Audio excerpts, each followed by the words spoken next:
Meus amigos, eu queria falar com vocês hoje, já que eu estou fora de Fortaleza, eu não tenho como ficar postando os vídeos que eu tenho arquivado, né, dos remanescentes e tal. Então sempre que possível eu vou dar uma palavrazinha aqui com vocês. E hoje eu vou tentar falar um pouquinho sobre queimadas.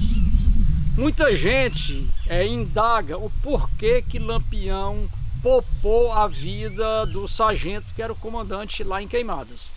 Eu vou dar a minha explicação do que é que eu penso sobre isso. Existe muita especulação. E como sempre eu vou mais pela lógica e pelo pouco que eu conheço de como era o Lampião. Já que eu não vivi naquela época e muito menos conheci ele, claro, né? Mas vamos lá. E vocês lembram que antes de Lampião chegar lá na delegacia de Queimadas, ele entrou em algumas casas, em alguns estabelecimentos comerciais, estabelecimentos pequenos, claro que no sertão não tem nada de grandioso, coisas pequenas.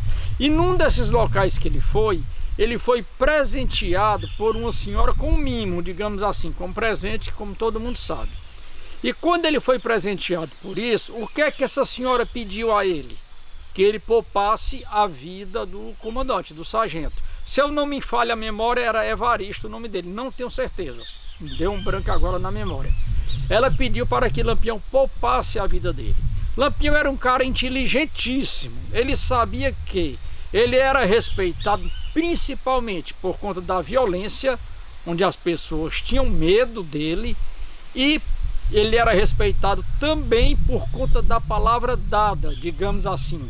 Na maioria das vezes, quando o Lampião dizia uma coisa, ele cumpria. Então, quando ele chegou na delegacia, que ordenou aquelas mortes daqueles soldados que lá estavam, o que é que ele deve ter pensado? Eu estou aqui conjecturando. Ele fez a promessa àquela senhora que iria poupar a vida do comandante, do sargento. Então ele mandou que matasse os outros soldados, porque ele sabia que todo mundo ia comentar que ele poupou aquela vida. E quem estava lá na cidade, claro, iria deduzir que ele poupou porque deu a palavra àquela senhora. Então é assim que eu penso. Eu posso estar enganado? Posso. Mas agindo pela lógica, pelo que a gente conhece da figura de Lampião, eu acho que ele poupou a vida daquele comandante por conta da palavra empenhada. Claro que algumas outras vezes ele não cumpriu a palavra, mas sempre que ele podia, ele cumpria, porque era uma forma dele se firmar perante ao sertanejo e as outras pessoas que ele era um homem cumpridor das palavras.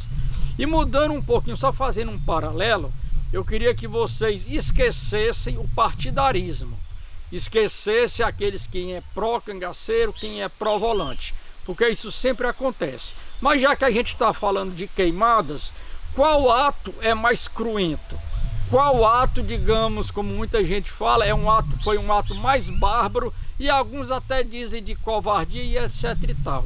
O que aconteceu em Angico ou o que aconteceu em Queimadas? Porque muita gente fala de Angico como um ato covarde, achando que aquilo ali aconteceu covardemente, que não tiveram tempo de reação nem nada. Só que em Angico, como a gente sabe, João Bezerra usou do fator surpresa, da mesma forma que Lampião usou do fator surpresa quando invadiu a delegacia lá em Queimadas. E o que aconteceu depois? Qual ato é mais cruel ou desumano, se é que dá para a gente comparar um ato com o outro? Mas na opinião de vocês, tirando os partidarismos, aonde o ato foi mais cruel? Em Queimadas ou em Piranhas? Eu queria, os amigos, que quem puder responder para a gente levantar um debate sobre isso, seria interessante. Agora, por favor, vamos esquecer o partidarismo, tá certo? Apenas agir com a lógica e com a razão. Vamos esquecer as emoções, tá bom? É isso aí, pessoal. Valeu!